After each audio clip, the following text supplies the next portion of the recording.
episode of Here Come the Irish. Ryan Harris sporting his Notre Dame gear. I'm Vic Lombardi with mine. When are they going to put a video of us working out before the show? You know what I mean? Like you doing a sled pull and push with your shirt off. And when are we doing that?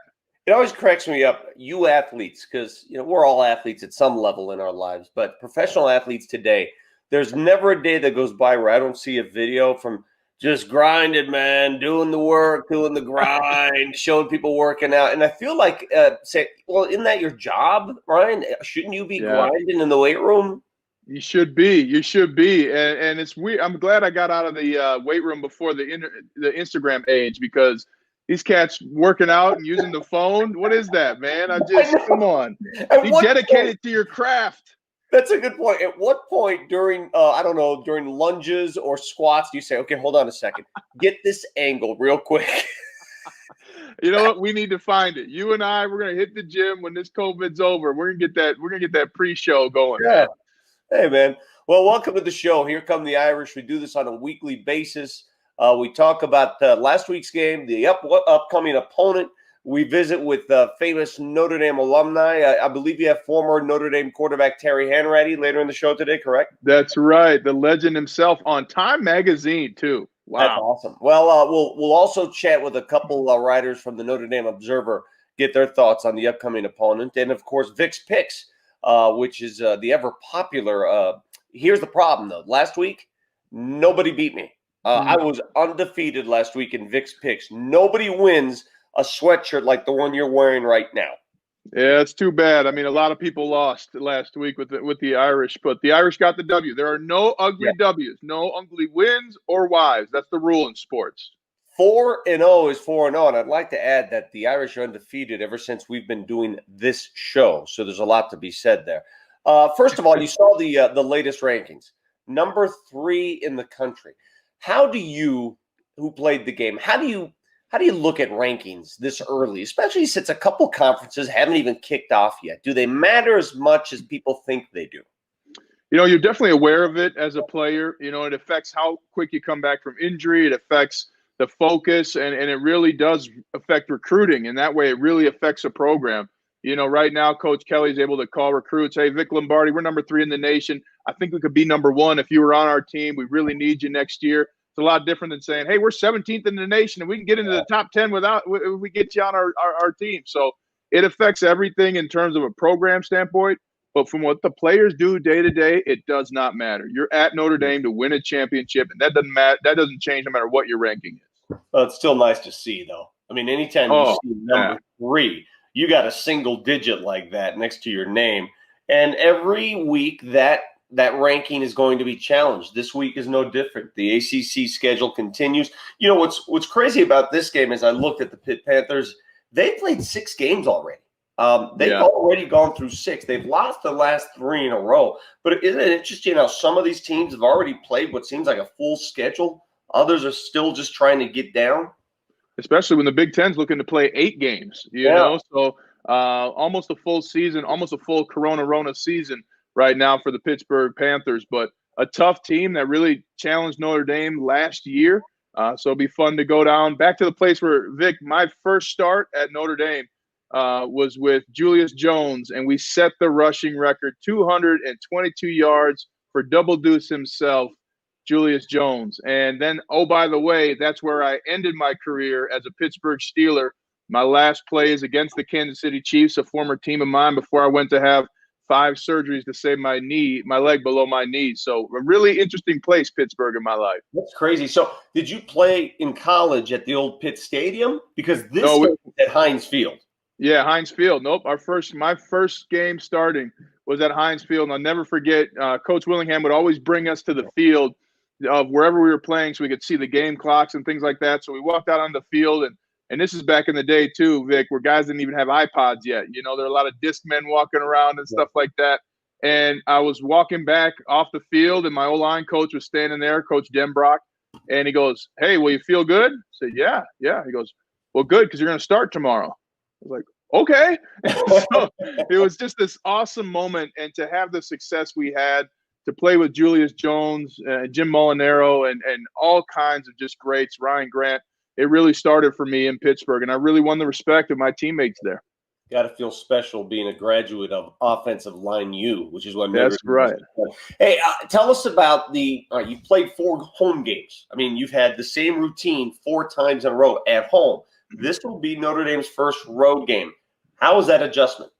Well, it's fantastic. Players love away games, and I even love them still as a broadcaster, right? Because you get away from it all. You know, Vic, you and I were on the Irish, and hey, we go back to our dorms. I go to Siegfried Hall of Champions, and you go back to wherever it is that you stayed back in the day. Soren.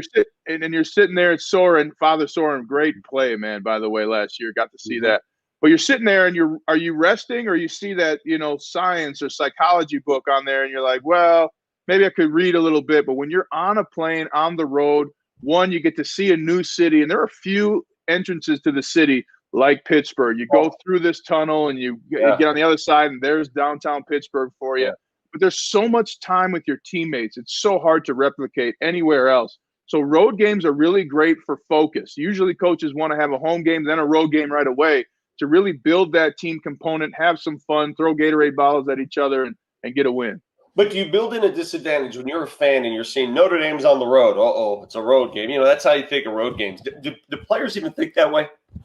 Not at Notre Dame, because every stadium we go to is packed full of Notre Dame fans, unless we're in the SEC, you know. So it's another example. What you do learn as a player when you have an away game is you learn how broad the Notre Dame support is, how broad the Notre Dame family goes. There are going to be people in Pittsburgh. There are going to be people in Charlotte, and there's just all these Irish fans. And for a lot of people, we forget, a lot of these kids, the first time they left their hometown, right? They left their hometown to go to Notre Dame, and that's where they've been, especially freshmen. And all of a sudden, you're going to go to Pittsburgh, and there's a whole family of Irish in Pittsburgh. Well, are they in LA? And so you start realizing how big we actually are as an alumni. Okay, the Notre Dame defense has held its own. All right, they've done wonders the last few weeks. Fair to say now, offensively, they got to pick it up, especially on the road. They're going to get tested. People have film, obviously. They know the tendencies. Notre Dame's offense has to get going. Absolutely. And Ian Book didn't have a touchdown pass last week, and they still won the game. But it's tough when you see Clemson and Trevor Lawrence has 5 touchdowns in the first half.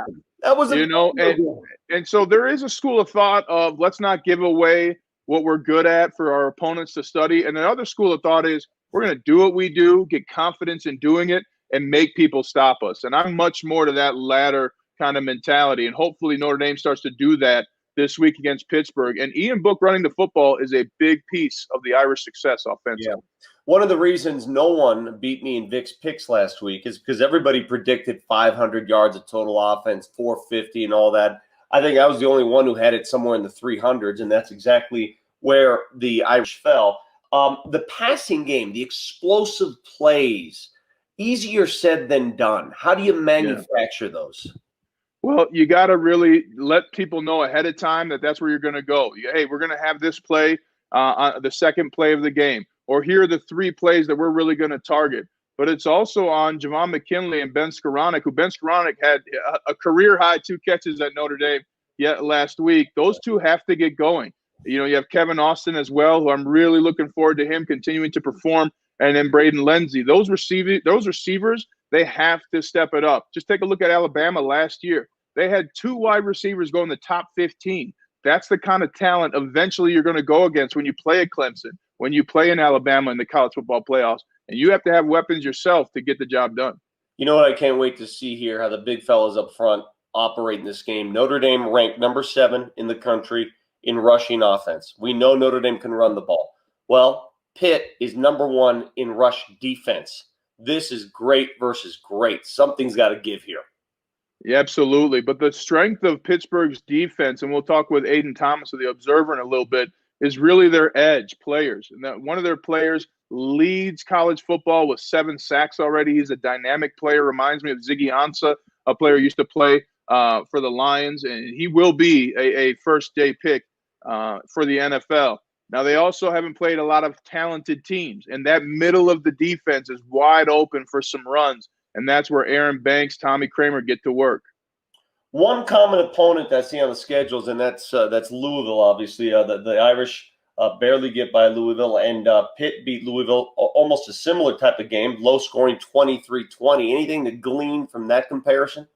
Well, you really can't, because Louisville played the best game of their life against Notre Dame last week. They had 11 turnovers coming into the game. They didn't have one last week, and they really were able to find some ground running the football. They were doing things that they'd never done when I watched film. And sometimes you have those games when you're Notre Dame. I remember that was against UCLA my senior year in 2006. They came to Notre Dame. I think they had a losing record at the time, and we ended up winning on a last play touchdown pass to Jeff Samardzija. So those things happen. You have to gain confidence even in a tight win like that, and you have to start producing and realizing how important the details are to success. Yeah, weird game, a low-scoring game, but as you mentioned, a win nonetheless. Here's a recap of last week's W over Louisville.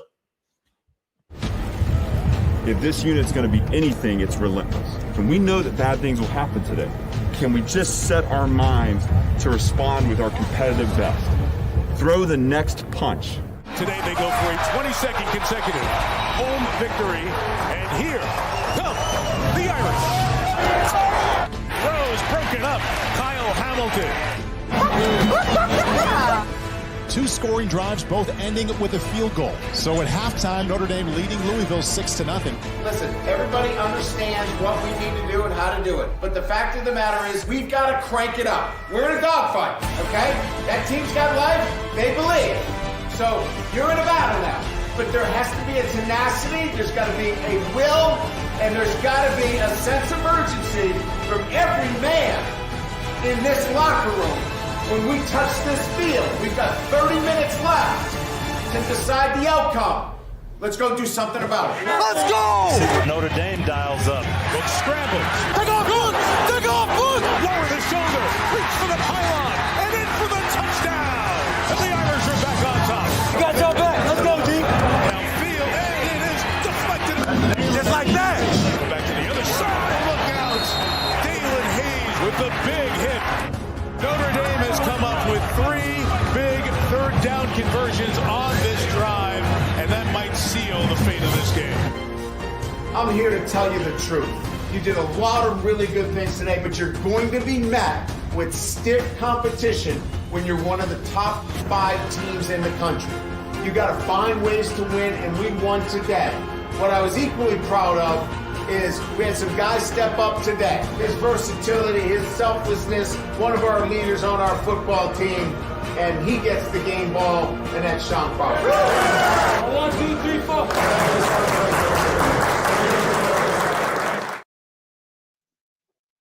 Well, wasn't that a short highlight film? Hopefully that's the shortest of the year. We take this time in the show to talk to one of the students on campus. So we have Aiden Thomas from the Observer joining us to talk about Pittsburgh's defense. But Aiden, first, how'd you calm down after that win last week? What'd you do, man? I had to take a little walk around campus after not seeing the deep passes that I was so confidently predicting on here last week. I was ready to go in there and watch us drop 40 on Louisville, and I had to walk out and just at 4-0, number 3 in the nation, just move on to Pitt. Well, let's talk about being in the stadium, though. A lot of people watching are not able to go this year. What was the feeling like in the stadium during the game? Well, at the beginning, it was exciting. It was electric, kind of as it's been pretty electric. As the game went on, I'd say it got a little bit more anxious as Notre Dame took a little while to get going. Really never got the offense going. It was kind of like that weird game, just a lot of slow, long possessions. So I'd say it was possibly a little quieter than some of the home games we've had so far. But still at the beginning, that atmosphere is still definitely there as we're the student body's really doing their best to create a home field advantage. Well, let's put that win behind us and look towards another one at Pittsburgh, first road game of the year. Talk to me about Patrick Jones, defensive end for the Pittsburgh Panthers defense. Yeah, he's absolutely going to be the X factor for this one, for the Pitt defense. Like you said, he has 7 sacks. He has 8 tackles for loss. He's been a beast most of the time for Pitt, but there's been kind of one caveat in that 6 of those 7 sacks came against Louisville and came against BC. So in 4 other games, he's been held to 1 sack, and I think 5 of his 8 tackles for loss came in those 2 games as well. So he's extremely talented, likely a round 1 draft pick, but he's also been shown that people can limit him. And when he's limited, Notre Dame's going to have a little bit more freedom to do what they want offensively. So it will be key that they don't let him don't let Jones get going, because Pitt does have enough talent that if he's going along with everybody else, it's going to be really hard to get the ball moving against them. A big game for Liam Eichenberg. And Aiden, anytime I can mention a lineman, I got to do it. So I believe in Liam, and so should you, Notre Dame faithful. Who else on this 4-3 defense for Pittsburgh stands out to you? Absolutely. Well, kind of opposing Jones, you have Rashad Weaver, who has 8 tackles for loss and 4.5 sacks, which I think is second to Jones on Pitt. And he also has 2 forced fumbles. So that's 2 of, I think, 5 or 6 turnovers that Pitt has forced this year. And so he's definitely a playmaker. He's going to be a guy that, especially if Jones is being shut down by Eichenberg or whoever else he's matching up against on the Notre Dame line, Weaver's going to be the guy that they're going to rely to try to get to Book, to try to stuff Williams and Tyree in the backfield and really prevent the Irish from getting the ball moving and controlling the clock like they did against Louisville. Let's talk about their linebackers. They got Phil Campbell, a guy who, when I watch the film, he certainly jumps off. But that linebackers and secondary, they're the weakness of this Pitt Panthers defense, aren't they? Yeah, absolutely. So they do have Phil Campbell. He said he's a great player, and Paris Ford is a great player in the secondary. He has 3 picks on the year. But you are right in that the linebackers and secondary definitely more of the weak spot, which is interesting because it's going to match up with the Notre Dame passing game, which hasn't been the strongest suit of their offense so far. One thing Pitt struggled with immensely last week was letting Miami's tight ends run all over the field. And between Michael Meyer and Tommy Tremble, those are 2 great pass-catching tight ends. Tremble's a great blocking tight end. And so you've got a couple of playmakers there that can be really good and really helpful in getting this Notre Dame offense going, especially after kind of a slower week against Louisville.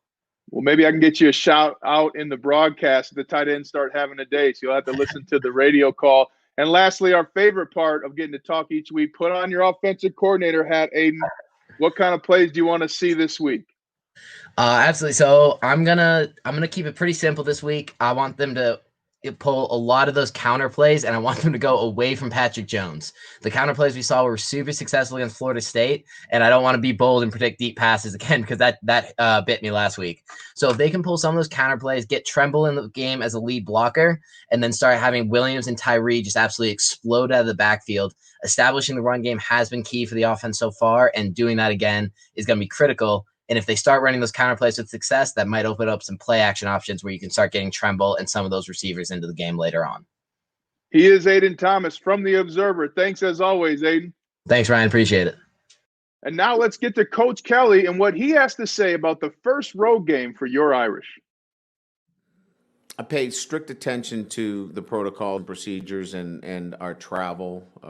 Spent a lot of time leading up to this Pitt trip, so we've done a lot of work even while we're at home here over the last couple of weeks with this trip itself. So I think if I was just now starting to wrap my, head around this trip to Pitt, I might be a little bit overwhelmed, but we've been working on it now for a good 10 days to 2 weeks in terms of, how we're putting this together. And as I mentioned, we've got a great support staff that is, spent a lot of time advancing this and putting it together. So I feel pretty good where we are, which allows me to focus on the preparation of our football team, our coaches, and players, and getting them ready for a really good football team. And Pitt, Pitt's, look, Pat Narduzzi coach football team is tough. It's rugged. They're always going to play Notre Dame hard. And they've got some game wreckers on defense, quite frankly. They're going to get after the quarterback. They're going to play physical, and they're well coached. They also play great special teams. They've kept themselves and won some games because of special teams. So well coached, tough, physical. They got some game wreckers on defense. That'll keep you up at night. By that way, with that win over Louisville, Brian Kelly, number 3 all-time in program history, surpassing the legendary Ara Parseghian. So those are some serious names that he's going through right now. Let's bring in, from the Notre Dame Observer, we meet with her every week to talk about the opposing team's offense, Charlotte Edmonds, who joins us now on Here Come the Irish. Charlotte, how are you? I'm doing well. I have to admit, this whole segment's taken me down a little trip of memory lane. When Ryan was talking about that UCLA game, that was my first game in Notre Dame Stadium, and I remember Jeff Samardzij's touchdown so vividly. And oh my goodness, how old were you? I was 8 at the time, so I had complained the whole game, and then that was a great way to end things. So really a good start to me. When you were an 8-year-old, did you know that you wanted to go to Notre Dame? I think I naively thought Notre Dame was the only school. My dad had kind of successfully brainwashed us at that point. That's how it works. Don't you understand? That's how it operates. My mom never stood a chance in that regard. But yeah, so and then on that same note, Pitt, you'd be hard pressed to find a Notre Dame fan who doesn't get a little PTSD when Pitt comes around. I mean, 2012, I think about how closely they almost ended. All it took was a field goal to go their way, and our undefeated regular season would be out the way. So, definitely this weekend always brings up a lot of that tradition that you find in Notre Dame's traditional season. There have been a couple Pitt heartbreakers in Notre Dame history. I can't remember. Who was the left-handed Pitt quarterback that just drove me crazy? That just went up and down the field on Notre Dame. I can't remember the year, but I remember specific games against Pitt. Never underestimate the Pitt Panthers. And with that, how would you describe their offense? They got a quarterback who likes to chuck it around a little bit. They are, no question, pass-first offense, and he's a very prolific thrower. So Kenny Pickett, he actually reminds me a little bit of Ian Book, and a little bit more dependent on his arm, but a 3-year starter. He's a senior. He's experienced. He's been in this position before, but definitely likes to keep the ball in the air. So far, he's thrown over 300 yards in all 6 games of their season, 5 games, I believe, that he's played in. He missed 1 game, but including 411 and a 1-point loss to NC State. So this will come down to the secondary. That said, he is also Pitt's second leading rusher. So it's not to say you can't give him too much space, because especially when you're talking about short yardage, trying to convert on third downs, he can make you pay on that. So definitely this. I think there's one quote that I was thinking of from last week's game that Dalen Hayes talked about, which is really indicative of what this game will come down to. He said, "We don't expect anything of the offense. We asked them to go put 3 points on the board, and then we can keep the other team from scoring." And this will absolutely be what this comes down to, because this team has the ability to really put a lot of pressure on the Notre Dame defense. Yeah, I appreciate Dalen's comments, but I'm sure at some point the offense will want to score some points. Defense some breathing room. The Pitt running game. All right, so they rely a lot on Kenny Pickett's arm, but can they run it when they have to? Yes, Vincent Davis is their leading rusher, and he definitely has. I believe he's a redshirt senior, so he's been around. He definitely has that potential. But going back to that run game or that passing game, their 5 leading receivers in terms of yards per game average more yards per game than our leading receiver, being Tommy Trim. Or no, this one's Javon McKinley, which might be more of a commentary on Notre Dame's offense as opposed to Pitt's offense, but there's no question Vincent Davis will give them some different looks, particularly probably in short yardage, red zone offense. But this will come down to the secondary versus those 5 big targets, the foremost being Addison Jordan, a true freshman. He's averaging almost 75 yards per game. He's had 3 touchdowns this season and will likely be Kenny Pickett's favorite target throughout this game. Charlotte, I'm looking at Pitt's schedule. Their last 3 games have been 3 losses, but they could easily be 5-1, if not 6-0. They lost to NC State by a point. They lost to BC by a point. They were in that game against Miami before losing 31-19. This is what made me worry about Louisville last week, because I thought their record was better. Their team was better than the record indicated, and I feel the same way about Pitt, to be honest with you. I completely agree. I think this might be the first time in a while that the ACC really is kind of living up to the hype, and if anything, exceeding. There's some good teams that may not be representing that in their record, and I think Pitt has all that potential. If you look at their schedule, they haven't put up, they're averaging 20, 30 points here at these various games, but they're getting in the red zone, so they're getting opportunities, and they have all the pieces there to be a serious threat to Notre Dame season. All right, listen, I'm going to be on campus next Monday, Tuesday, Wednesday for Notre Dame Day, which starts Monday night. And I don't make many demands, but I demand premier South Bend fall weather, if you can make that happen. I'll do my best. I'll talk to the people in charge. Please do. Like that. Make it happen, Charlotte. And maybe I'll bring you some other decorations for the background there. We'll make it work by the end of the year. Sounds good. Thank you very much. Appreciate it. Now we're going to listen to head coach Pat Narduzzi of the Pitt Panthers. His thoughts on the Fighting Irish. But we faced a great Notre Dame team, number 3 in the country, coming into our house, coming to Pittsburgh. We know it's always been a good game. It's a game our kids will look forward to. They're talented across the board. I'll talk offensively, defensively. Haven't watched a lot of special teams at this point, but they are big, strong, and physical. A typical Notre Dame football team. They base offensively out of 2 tight ends. They're going to put their 2 tight ends in. The Trumbull kid, number 24, is a physical, great blocker. Their starter. But really they got 3 tight ends that do a lot of work in there. Obviously run by Ian Book and old Tommy Reese, old former quarterback that I faced several times in the past, is their offensive coordinator and has really done a nice job, putting things together over on offense and, got into their 4-0, number 3 ranking. Defensively, Clark Lee, an old ACC linebacker coach at Syracuse, does a nice job. He's based out of a 4-3, and again up front they're just very sound across the board. Their safeties are active in the run game like our safeties are, so they make a lot of tackles, and we're gonna have to play our best to get a W on Saturday. Well, there he is, and he's talking about our Irish. And I'll tell you something, it's funny to hear him talk about a big, tough, physical Irish team, because that's exactly who they are. And it's funny, since we're going to be playing in Pittsburgh, why don't we bring up a former Steeler? He was the quarterback of Notre Dame in 1969. He was on the cover of Time magazine while he was at Notre Dame. Please welcome Terry Henratty. Terry, welcome to the show. Thank you, Ryan. Great to be here. And I'm sort of really liking on that sweatshirt you got there, man. I haven't seen one like that before. Hey, you're the man. We'll see if we can get around an offensive lineman. My son, absolutely, lineman in Notre Dame. They always took care of me from high school to college to the pros. So you guys are the man.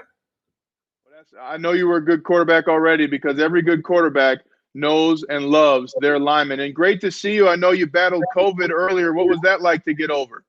That was an interesting time. At the time I thought it was just regular flu, but then all of a sudden it started to keep progressing. And luckily I have a great doctor here, and she put me on the hydroxychloroquine right away. And I was in the hospital for about 5 days. I lost a lot of weight, but it was, it was sort of a good omen. It's hard to say that, but I got down to my high school weight, and I feel great. And, right now probably feel as good as I've felt in an awful long time. So that's great. Well, we look forward to those photos of you in your high school Speedo, man. It'll be great. We'll be on the cover of Time magazine again. What was it like? Long gone, man. Long gone. What was it like to be on the cover of Time magazine, such a major publication during your days at Notre Dame and still today? It was embarrassing, to be honest with you, because Notre Dame and Era and their coaching staff didn't want us on the cover. And the Time magazine wanted to put Jimmy and I on it, Seymour, my receiver. And, we had so many great upperclassmen. We had Larry Condra, Nick Eddy, George Gedeke.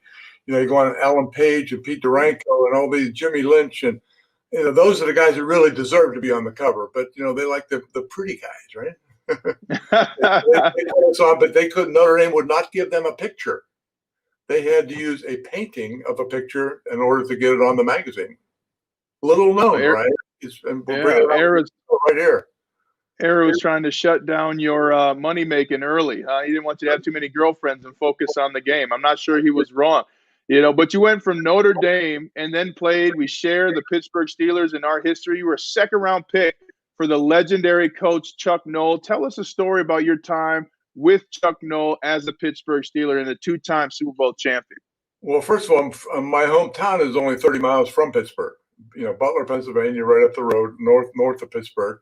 So it was fun to come back home, and I was Chuck Noll was a rookie coach. I was a rookie quarterback, and Joe Green was the first pick that year. I was the second pick. I did all right in the first round, and but it was interesting because we won our opening game. We played in the old Pitt Stadium, which was really just the worst field in the world. Well before Three Rivers or or as you were mentioning earlier, Heinz Field. And so, I mean, we played the Lions the first game. We won that. Then we proceeded to lose 13 straight. But I have something in probably no one else has ever done. My rookie year, we were 1-13 with the Steelers. I played on Super Bowl 9 and Super Bowl 10. Then my last year was with the Tampa Bay Buccaneers. We were 0-14. So I had the 2 worst records ever and wedged in with 2 Super Bowls. So try to figure if anybody ever did that one. Yeah, we lost 14 games in a row when I was in Houston one year. We went 2-14. I'm glad you're still alive, man. Those are tough times for a football player. And I'll never forget going to Latrobe for training camp, and there the original Mr. Rooney had his cherry wood cigar case all encased and protected. And I thought after a couple of good days of training camp, I'm going to go check it out. Well, then Mr. Rooney, I went and looked. It's full of Swisher Sweets, a cherry wood box with Swisher Sweets. Did you ever have any good cigars with Mr. Rooney and Chuck Noll? I never did, but Bradshaw loved going down there to Mr. Rooney's office and stealing the cigars. You know, Chuck was not a cigar smoker, so he was the wine connoisseur of the group. And all right, it was that was a great order. I mean, coming from Notre Dame and playing for the Steelers, you know, there's a lot of it's a lot of family atmosphere, and it was just an outstanding place to play my pro career, and obviously Notre Dame was the number one choice of my life, so that was it. You and me both, my friend. Well, a lot of our viewers support Notre Dame in many ways, and I just always like to remind them of how much Notre Dame changes former players' lives. How did Notre Dame change your life? Well, I think it gave you a real recognition. I think you really go through life. You know, I worked on Wall Street for 30 years, and I was never hired by a Notre Dame person on Wall Street, but the respect that everybody had for the university. I mean, the outreach that it has. I mean, people really enjoyed, being around Notre Dame people, and it opens a lot of doors. I mean, it's truly what it was meant to be when you first said, once you're at Notre Dame, you're going to have all these doors open for you, and they really did. So it was. I made the decision after I first met Era when I was about 17 years old, and it was the best decision of my life. It was, forever. Well, we are so grateful that you came to Notre Dame. An amazing life you've had after football. Not only, as you mentioned, 30 years as a stockbroker, but you helped coach your daughter Claire's team to a softball championship. That must have been awesome. It was a 10-year-old team, and it's the first time the town has ever done it. I mean, that's the winning. I coached football, basketball, baseball for my son. I coached basketball and softball for my daughter, and it's the most dominating team I ever had was my 10-year-old girls softball team, and we won the state championship. It was fun. It really was great to be around all the kids. They're never too young to learn how to win. Well, thank you so much, Terry. Appreciate it greatly. Okay, thank you, Ryan. Take care now. Next, let's get to where you, the viewers, get a chance to beat Vic Lombardi with Vic's picks. Vic, take it away. Ryan, I'm going to do my darndest to give one of these away this week, all right? Do not want a free sweatshirt. I mean, do you have to beg me to give you a free sweatshirt? Is it really that difficult to take one of these for free? All you have to do is beat me in our weekly Vic's Picks segment, which shouldn't be that hard. I try to make it easy on you. Last week, unfortunately, we had no winners. And I look back at my guesses, and I made my guesses. I always underrate. I should say overrate the opponent and give them a lot of love and fluff because you never know how things end up. So here's how it works. For those of you who understand, you have 4 things you got to decide. Will Notre Dame win or lose the game? Will Notre Dame cover the spread? Yes or no? And the spread this week is 10.5, Notre Dame favored. How many total yards of offense? And that's what really tripped up a lot of people last week. And then, of course, the final score. That one is just for fun. So we'll go down the list, Vic's Picks, and we'll lead things off representing the Jesse Harper Council from Plano, Texas. James McGarry joins us. James, do you want a free sweatshirt, my friend? Absolutely. You want me to give you my address now? Okay. Oh, wow. Okay, you got this down. Well, let's not even waste time. You think Notre Dame's going to win, obviously. I do think they're going to win. Okay. I don't think they're going to cover because I think it's going to be a low-scoring game. 2 good defenses, backup quarterback for Pitt. And with all the distractions this fall, and this being the first road trip, I'm thinking of a slow starting, sloppy first half. So I don't think they're going to cover. See, I love everything you have on the board there because it's very similar to my picks, which are coming up a little bit later. A win is a win. It doesn't have to be fabulous. It doesn't have to be beautiful. Absolutely. You get out of Dodge with a W. And I think we were a little spoiled those first couple games. The offense came easy, right? It was so easy, gaping holes everywhere.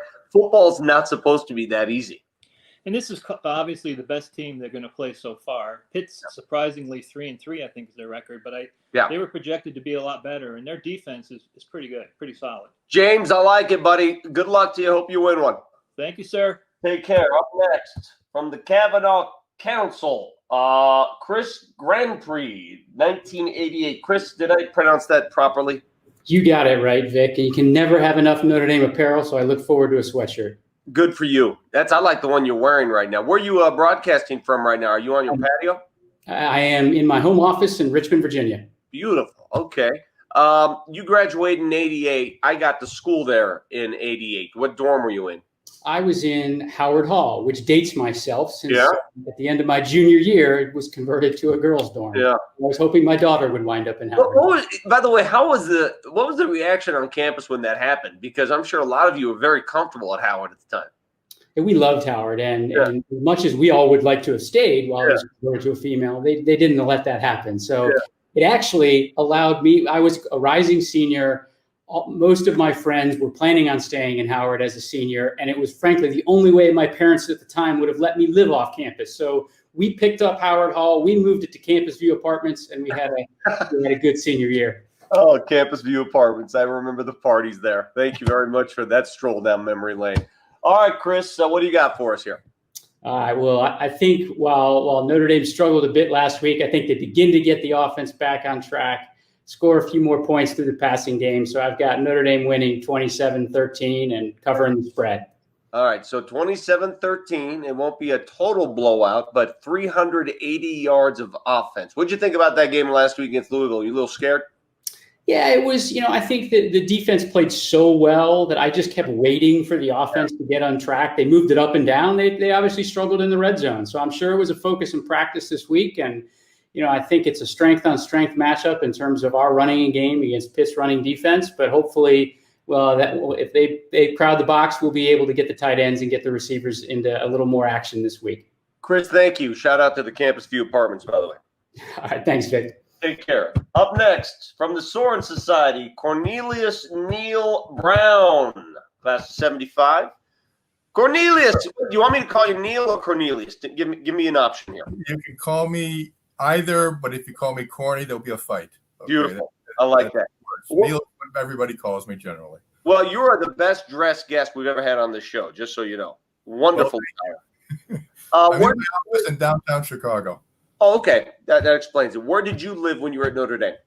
I was in Zom Hall. I was part of the last all-male entering class at Notre Dame in 1971. Yeah, my senior year, we played Zom in inter-hall football and won a hard-fought game, I believe, 7-6. That's all I remember about Zom. You were in Soren Hall. Yeah, we're the Five Riders. We North Quaders, we didn't care for anybody who wasn't in the North Quad. Okay. The North Quad was like a different world for me. I remember walking over going, this is far. Now it's just, the campus is so much bigger now. It's amazing how much things have changed. It is incredible. And I still remember my freshman year, the upperclassmen, our first day, my very first day, they came into our room, handed us a copy of the fight song and said, memorize it. You're going to have to sing it at the North Dining Hall tonight. And then as they left, they turned and said, and now that you're at Notre Dame, you should know, we never lose. We run out of time now and then, but we never lose. And I never realized, but that never give up attitude. Yeah. That's great to hear. Everything beyond football. Yeah. And that's what school taught me. You're right. You take that to real life. All right, my friend, let's go through your picks here. Who do you like this week and why and how? I think Chris gave predictions very similar to mine. Okay. Pitt's always tough, but I think the team comes out stronger because they lost or not lost, but they played poorly against Louisville. And the offense has to step it up. And if they don't step it up, it's going to be problems down the road. And I think this is the game that they step it up in. I think they play hard. I think Book starts connecting on his passes. Yeah. Because he's going to have to, because the running game cannot carry the team. Yeah. Neil, did you watch the Louisville game the way I did? I always measure every game. I know you're not supposed to do this, but we as fans, we can get away with it. I'm always looking at the Notre Dame game. Well, how are they going to make this work against Clemson? And when Clemson's scoring 190 points in a game, you keep wondering that same thing. Did you watch a game that way?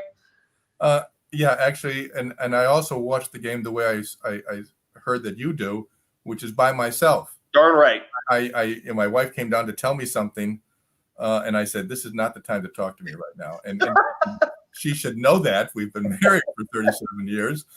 Still, sometimes there's a reminder that's necessary. So, no, all I could think about was, I don't want to get spanked by Clemson again. I just don't. Okay, and I think we've got a team that can play very well and do very well this year, and I'm tired of having to harken back to 73 when my year there was a national championship year, and that was a special year. Well, Neil, we have a lot of time to talk about that Clemson game. That's a couple weeks down the line.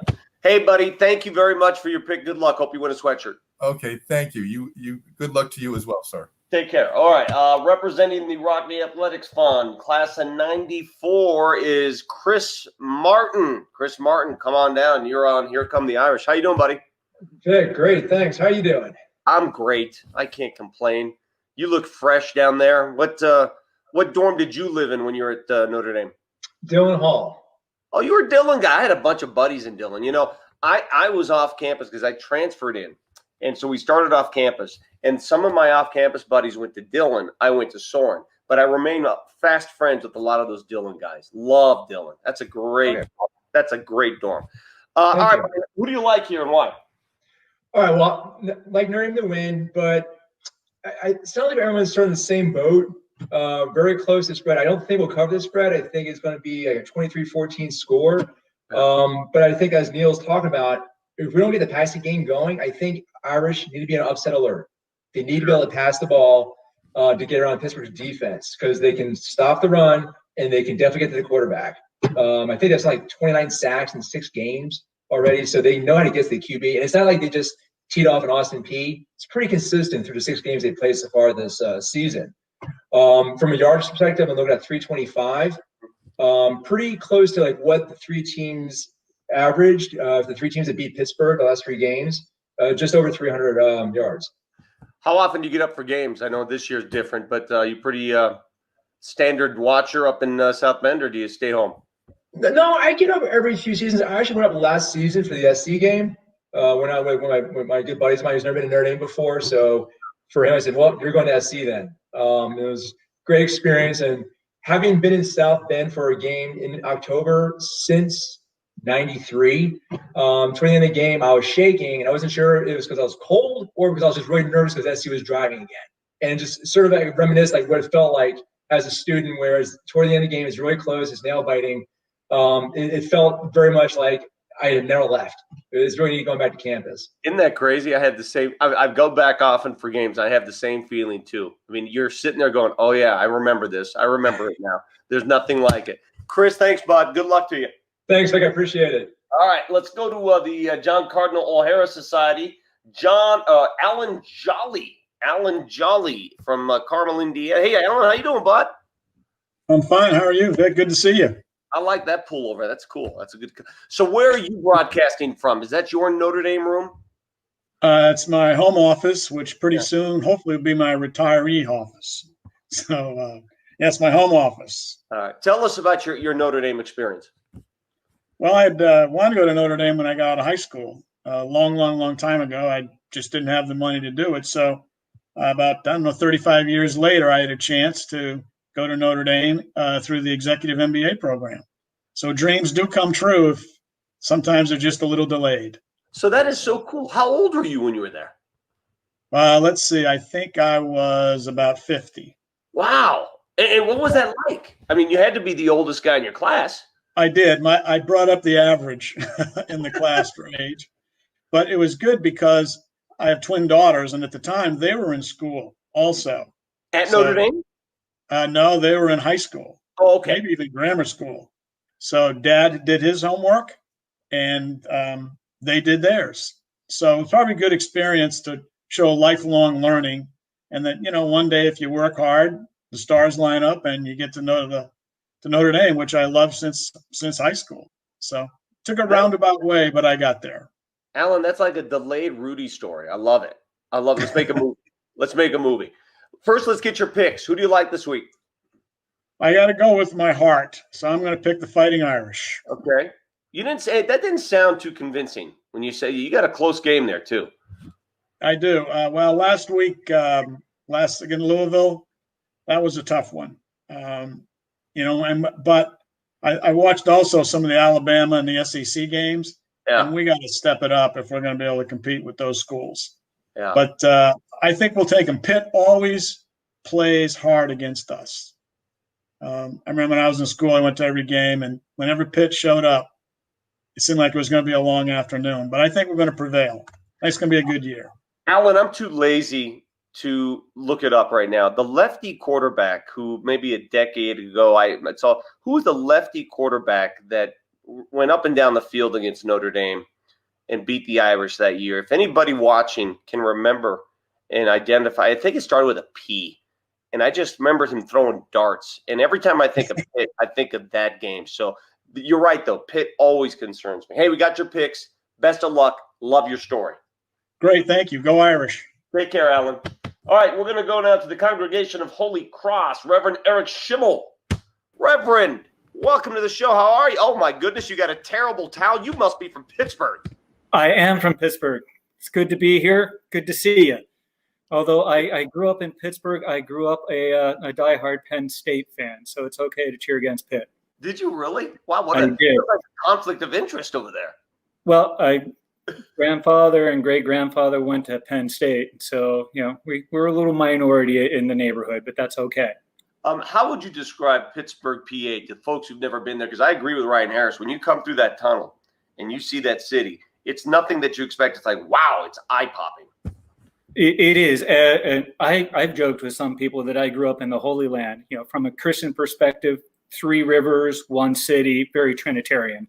So, but blue-collar town, but means that the people are just willing to help you out. And they had some interesting phrases and accents, but I'm not going to imitate things now. But, learned when I left Pittsburgh, came out to Notre Dame, that most people call them rubber bands rather than gum bands and things like that.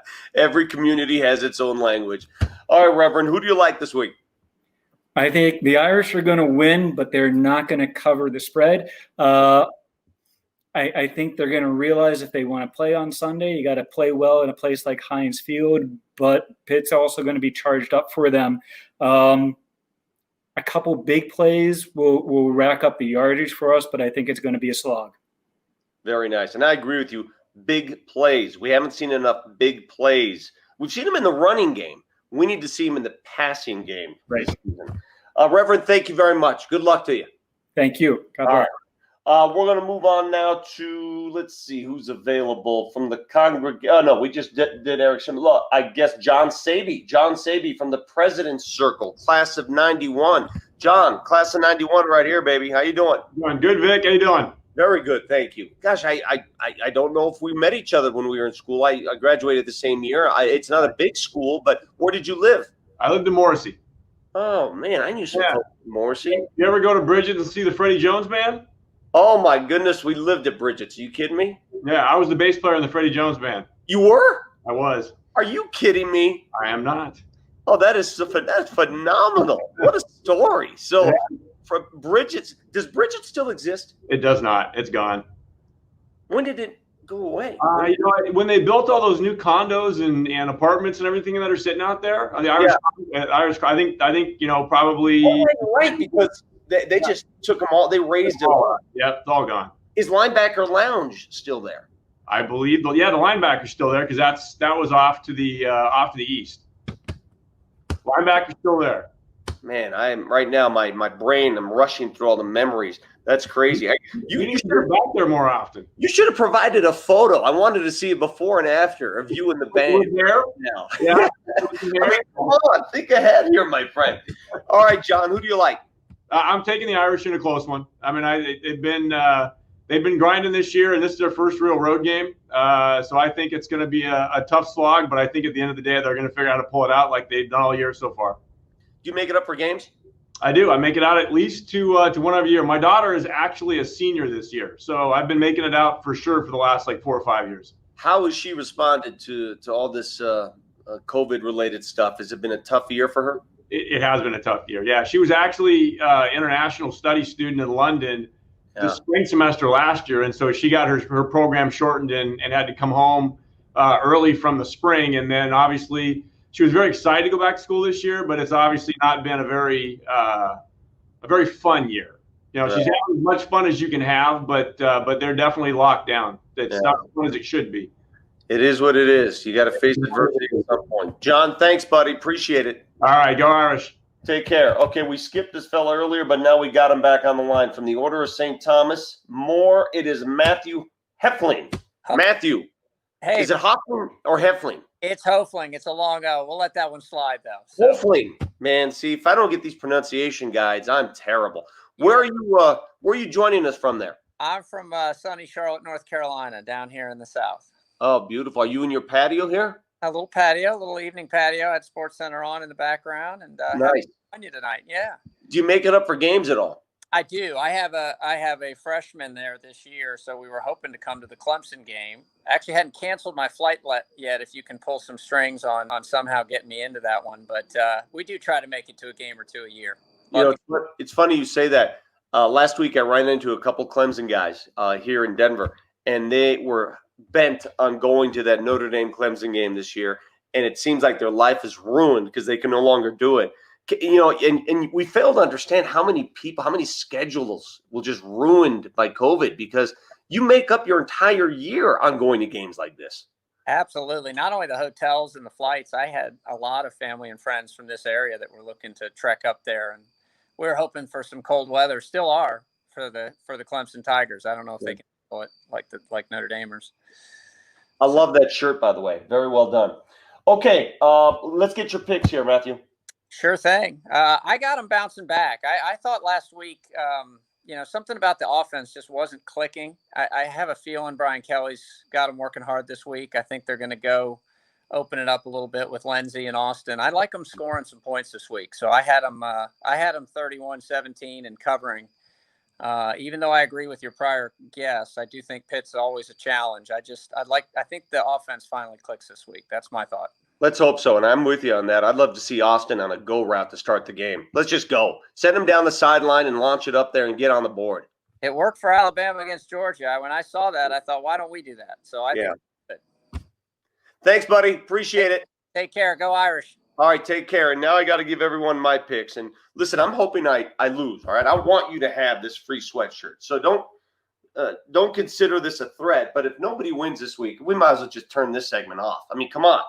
Here are my picks, Notre Dame versus Pitt. And like most of the people that join me, Pitt's one of those teams, right? When you go through the tradition and the lore of Notre Dame football, every year they play, there's a Pitt team that's just anxious to play Notre Dame, and they give them a fight every single time. Do I think the Irish will win? Yes. Do I think it's going to be a close game? Of course I do. I don't think they're going to beat the spread, but that 28-20, it'll be one of those 28-15, 28-17 games that becomes closer later in the game. I don't think they'll hit 400 yards, but what I want to see this week are explosion plays. I want to see the offense open it up a little bit, just give us a taste of what they can do. And in the end, I think you are what you are, and you are what your opponent allows you to be. I think Notre Dame is one of those teams that sort of plays at that level. Not to say they cannot play at Clemson's level. We have plenty of time to get there, but you just watch. They will increase their play given the opponent. All right? That'll do it. Right now, I want you to see this video. I saw this online a few weeks ago, and I thought it was fantastic. You want to know how Notre Dame recruits with the best of them in the country, how they get the top-notch recruits? take a look at this facilities video they produced.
How nice is that facility? I don't know about you, but my eyes stopped on the smoothie section when they were making smoothies for the players. I'd be living there.